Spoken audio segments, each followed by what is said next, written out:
Today we're making one of my favorite fall salads, and you're probably thinking it has apples in it, but it doesn't. We are using pears for this recipe. They're gonna get roasted in the oven, and then we're gonna serve them over arugula and goat cheese, so stick around for this recipe. Hello, I'm Tara with Simply Made Eats, and welcome to my channel. Today we are doing a roasted pear salad. You guys, it is officially fall, and everybody is all about apples and pumpkins, and today we're giving pears a little bit of love that they deserve because they're so delicious. And these are gonna roast in the oven, and then we're gonna serve them warm. They're gonna warm up our goat cheese, which is incredible. And we're gonna be using a honey vinaigrette dressing that we're gonna make homemade right now. We're gonna get started with that first. One of my favorite things about this salad is it's like really minimal chopping.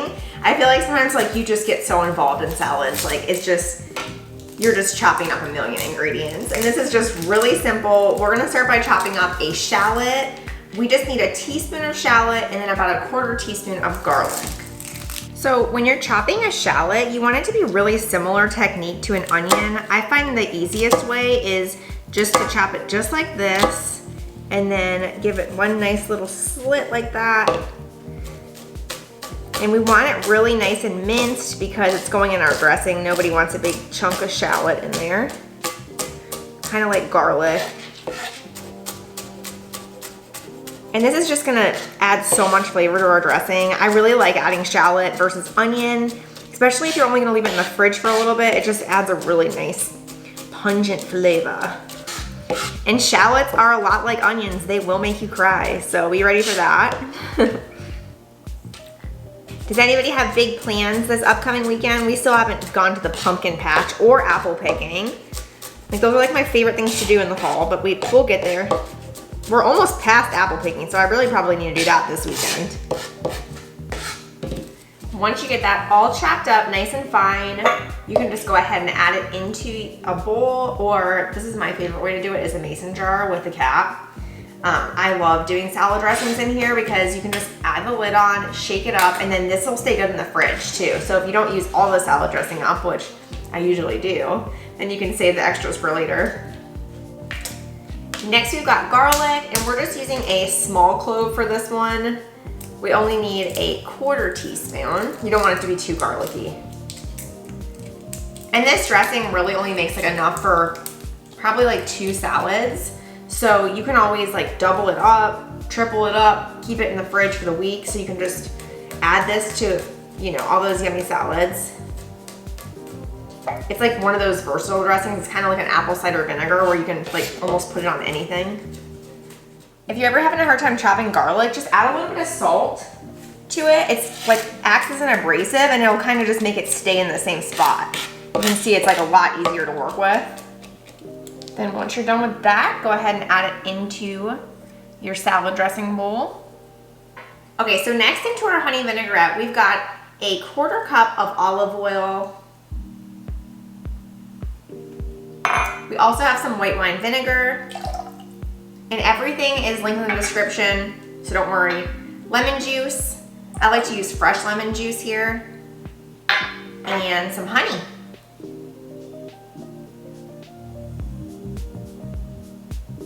And you can see like this creates quite a bit of salad dressing. It's just that I like a lot of salad dressing on my salads. So maybe this is good enough for 4 people or 4 salads, but for me it's like 2. Now you'll see how handy this is. You just put the cap on. You don't have to worry about it leaking or anything like that. And just shake it up.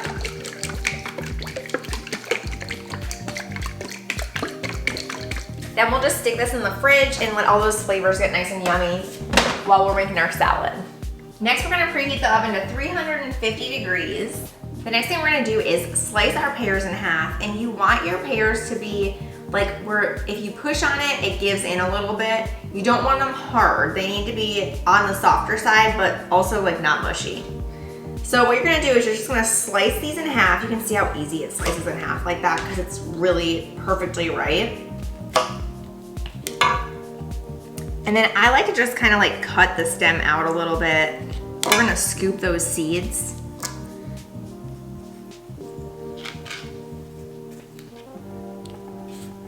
And same thing with the stem on top. You can just cut it right off. And then you can just take a spoon and just scoop out that center You don't need to get much, just a little bit around the seeds. If you have one of those like melon ballers, you could use that too. But these just scoop out really easy. It's just a little bit tougher skin, like right there.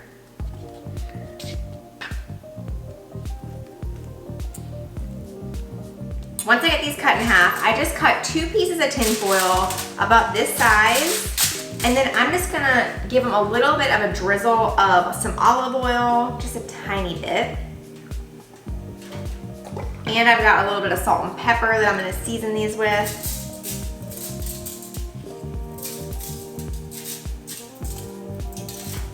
And then you're just gonna wrap these up into a pouch. It's almost like a butternut squash. Like I always roast mine in tin foil like this. It just helps them to like keep nice and juicy, but also roast them.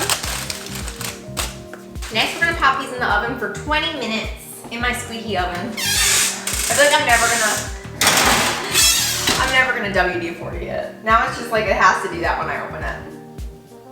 All right, 20 minutes on the clock. Okay, so once our pears come out of the oven, you wanna just open the packets a little bit.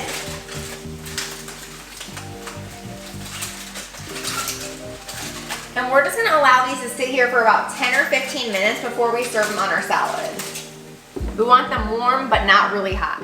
Okay, so while our pears are cooling off, we're gonna go ahead and get our dressing out of the fridge and just give it a nice shake again, just to blend it all up. And then you wanna get some arugula. I'm using baby arugula today. That's just what the store had. I think it's a little bit less peppery than regular arugula, but they're both delicious, doesn't really matter. And then we're just gonna add a couple handfuls into a bowl. This is gonna serve 2 people, make 2 big salads. And then we're just gonna add in about half of our dressing. I like to save like half of it for serving.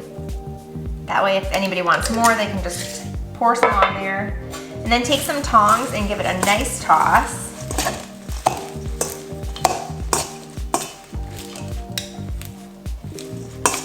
Once those pears have cooled off a bit, we're just gonna prepare our salad.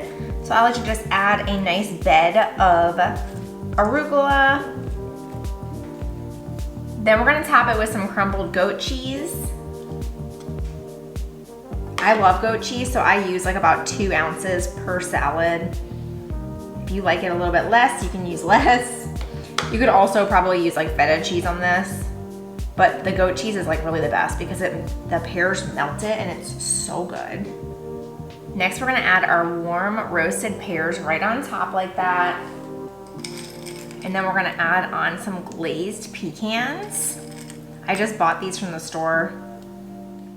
Okay, and then to offset the goat cheese a little bit, I like to add just a drizzle of honey, if I can get it out. Really, I like to add it just like over top of the pears.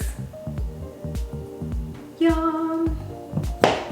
And that's it. How easy was the salad? I know you have to wait on the oven a little bit, but I promise you it is worth it. That's it, we're all done with this roasted pear salad with goat cheese. I hope you guys like this one. If you make it, make sure to let me know in the comments because I love hearing from you guys when you make my recipes. It makes me so happy. Make sure to subscribe if you haven't already. I post new recipes every single week and we've got lots of good holiday ones coming really shortly. It's crazy that it's like almost the holiday season.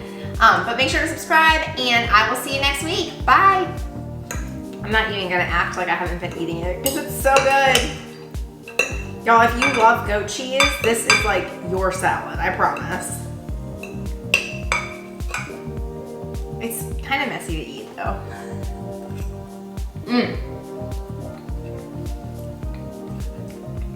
So good. Make sure you put enough goat cheese on there so you get a little bit in every bite because that's the best part.